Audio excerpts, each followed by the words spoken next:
Whoa, you called me. I was just using my recently updated online blog. Come on, sit down. Let me show you the impacts of blogs on printed newspapers. Hello, my name is Quinn Gallagher, and this is the impact of blogs on journalism and printed newspapers.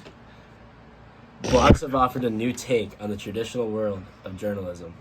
Blogs features news and commentary entries from one or more authors. Unlike journalists, bloggers are not required to support their work with credible sources.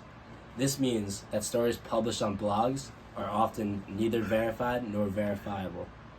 As Jay Rosen, New York University journalism professor, writes, bloggers are speakers and writers of their own invention, at large in the public square. They're participating in a great game of influence called public opinion, despite the blurry lines of what constitutes true journalism. Beyond the lack of accountability in blogging, internet publication shows writers break news as soon as it occurs. Unlike papers that publish only once a day, the internet is constantly accessible and information is ready at the click of a mouse. Online writing also provides a forum for amateurs to enter the professional realm of writing. The blogosphere has launched the careers of journalists who otherwise may never have pursued a career in journalism.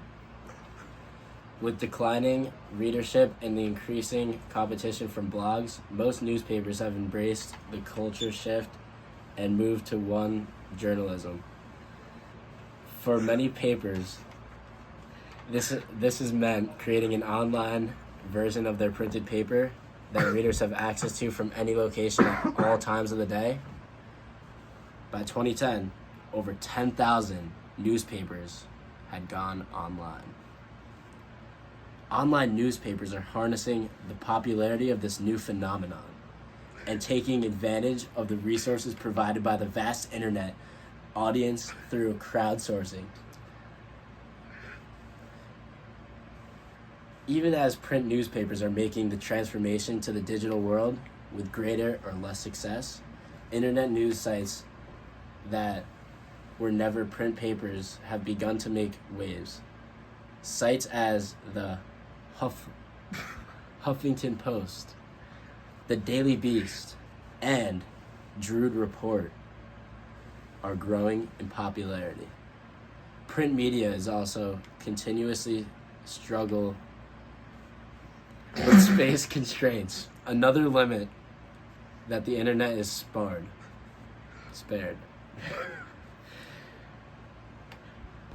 Seattle's Post Intelligencer. In 2009, the newspaper stopped printing, leaving the rival Seattle Times as only big daily in town. The printed version of the paper employed 135 journalists, but the online version, SeattlePie.com. And those are the impacts that blogs have on journalism and newspapers.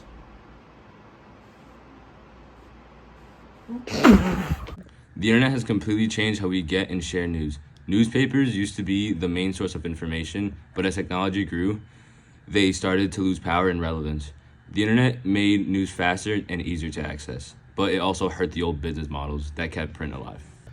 Out of this change came new formats like podcasts. Podcasts are flexible and open-ended. They can be professional or made by anyone with a microphone. It shows how media is no longer tied to one format or a few big companies, but open to many voices and styles. Social media took things even further with citizen journalism.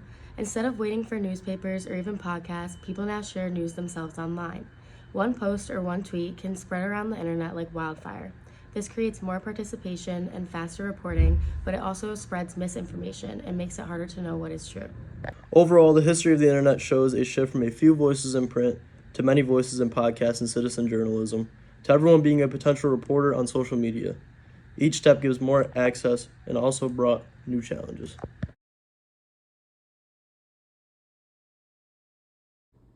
The news was already full of bias and unfaithful reporting. As we know, news outlets such as CNN, Fox, and MSNBC frequently got caught in lies and targets for allegations of media bias.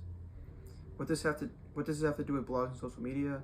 doesn't feel that any of that has changed. Social media or blogs are no different than news outlets. News outlets have flasher lights in real production, but both strive in spreading their own agendas. If anything, these two outlets work together, hand in hand. Some findings in Mesmer have said traditional news media in the sample used blogs 10.9 times per day as a source during the 2-month election period. 3.9 times in the context of the election. The filter blogs use traditional news on an average 78.6 times per day and 38.6 times in election context. The Washington Post and CNN were most frequently cited sources by blogs. While there were no dominating blog sources in traditional news media, Mesner continues to show the reader that blogs cite their sources as news outlets cite their sources as some blogs. Another study by Gaynus et al. Aimed to see if there was a correlation between digital media and the news to why people were feeling more polarized.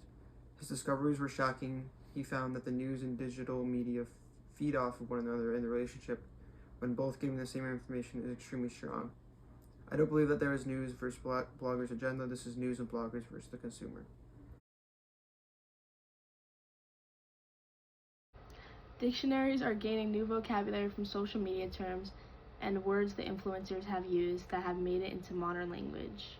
People who work for Oxford English Dictionary search databases and the web to figure out what words are being used frequently in modern-day society. In the past, they would wait 10 years to study a word's involvement in society, but this has changed.